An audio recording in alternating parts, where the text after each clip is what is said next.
Le Grand Matin Sud Radio, 7h-9h, Jean-Jacques Bourdin.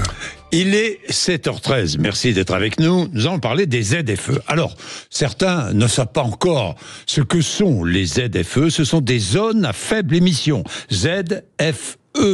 Des dispositifs conçus pour limiter la pollution dans les zones urbaines. Dans certaines agglomérations, c'est le cas à Montpellier. Bien. Et ça suscite des débats passionnés, des oppositions farouches. Laurent Jaoul, bonjour. Bonjour Monsieur Bourdin. Merci vraiment d'être avec nous. Saint-Brest, que je connais bien. Hein. Saint-Brest, c'est à côté de Montpellier. Il faut savoir, c'est dans l'Hérault, Laurent Jaoul. À Saint-Brest, vous avez écouté les citoyens de votre commune affolés par ces règles de plus en plus contraignantes. Je rappelle que depuis le 1er janvier, les véhicules à essence immatriculés avant 2006 et les véhicules diesel immatriculés avant 2011 sont visés par l'interdiction de circuler. C'est bien cela, hein, oui, Laurent Jaoul? C'est tout à fait, exactement.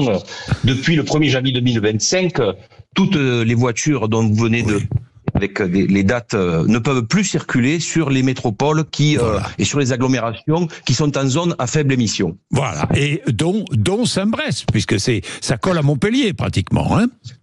Bien évidemment, Saint-Brest, puisque Saint-Brest fait partie de la métropole, mais ça touche au-delà des communes qui sont autour de la métropole.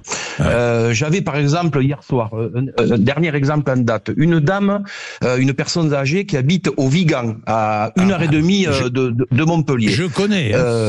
Et pour cause. Vous connaissez. Oui. Bon, cette dame a son petit-fils qui est hospitalisé au CHU de Montpellier. Elle me téléphone hier soir pour me dire, est-ce que vous pensez que si je viens rendre visite à mon petit-fils, je ne vais pas être verbalisé? Alors je lui ai dit que non, puisqu'on avait pris un arrêté, une délibération visant à abroger la ZFE pendant 2 ans. Oui. Mais voyez, c'est le genre d'exemple où vous avez une personne qui n'est pas dans la métropole, mais qui ne peut plus venir en ville. Voilà. Vous venez de suspendre jusqu'en 2027 les contraventions qui devaient frapper les contrevenants. C'est bien cela, hein, Laurent Jaoul? Tout à fait. Après avoir consulté la population. Alors, j'ai consulté la population et ensuite, j'ai fait le tour des 31 maires de la métropole et 23 maires m'ont suivi pour mettre sur le bureau et sur la table du président de la métropole une délibération visant à arrêter la ZFE. Ça a été en quelque sorte un rapport de force politique. Oui. Est-ce qu'il serait possible aujourd'hui d'arrêter les ZFE partout? Eh bien, c'est ce que je suis en train je travaille avec Alexandre Jardin et Daniel Guichard pour faire tomber les ZFE partout en France. C'est la nouvelle démarche que nous entreprenons en consultant les parlementaires, députés et sénateurs pour essayer, par le biais d'un cavalier législatif ou d'une niche parlementaire, de faire passer une proposition de loi visant à abroger les ZFE. Oui, tout à l'heure, je reçois Véronique Louwagie, qui est la ministre du Commerce, de l'Artisanat, des PME, et qui n'est pas très favorable aux ZFE. Je vais évidemment la pousser sur le sujet, pour essayer c'est bien. Oui, non mais ne vous inquiétez pas, Laurent Jaoul, pour ça. Ne vous inquiétez pas. Dites-moi, vous êtes sans étiquette, en plus je le rappelle, hein, donc c'est pas une question politique, hein.